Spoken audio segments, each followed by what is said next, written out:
இதுல மனசுக்கு வலிக்கக்கூடிய ஒரு நிகழ்வு என்னன்னா, இந்த டிவி டிபேட்ஸ் இருக்குல்ல, இந்த கரூர் நிகழ்வு நடந்து 20 நாள் ஆயிடுச்சு. ஆனா தினம் தினம் இதை பத்தி அவங்க பேசி பேசி 41 குடும்பங்களுக்கு மீண்டும் மீண்டும் வழியை கொடுத்துட்டு இருக்காங்க. நீங்க 41 குடும்பங்களுக்கு நீதியை பெற்று தரணும் அப்படின்னா பரவாயில்ல. ஆனா முடிஞ்சு போன விஷயத்தை திரும்ப திரும்ப பேசி பேசி ஞாபகப்படுத்துறது இருக்குல்ல, அதுதான் கொடூரத்தின் உச்சம்.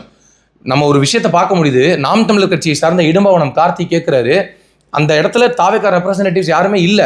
ஆனா அவர் கொந்தளிச்சு பேசுறாரு. யாரு? இடும்பாவனம் கார்த்தி. அவர் கேட்கிறாரு, எங்க பாதிக்கப்பட்ட மக்களோட நிக்கலைங்க, விஜய் அந்த இடத்துல இருந்து ஓடி போயிட்டாரு, விஜய் ஒரு வருத்தம் கூட தெரிவிக்கல, ஒரு போட்டோ வச்சு மெழுகுவத்தி கூட ஏத்தல, ஏன் அதை பண்ணல அப்படின்னு கேட்கிறாரு.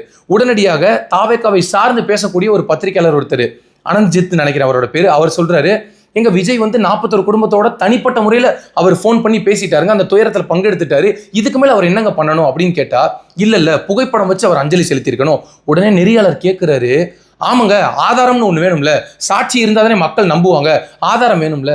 அப்ப தெரியுதா யார் இது அரசியல் பண்றா அப்படின்னு. ஒட்டுமொத்த ஊடகமும் இன்னைக்கு ஆளக்கூடிய அரசியல் கட்சிகளும் விஜயை எதிர்க்கக்கூடிய கட்சிகளும் தான் இதை வச்சு ஒட்டுமொத்தமா அவங்க கேவலமான அரசியல் பண்றாங்க.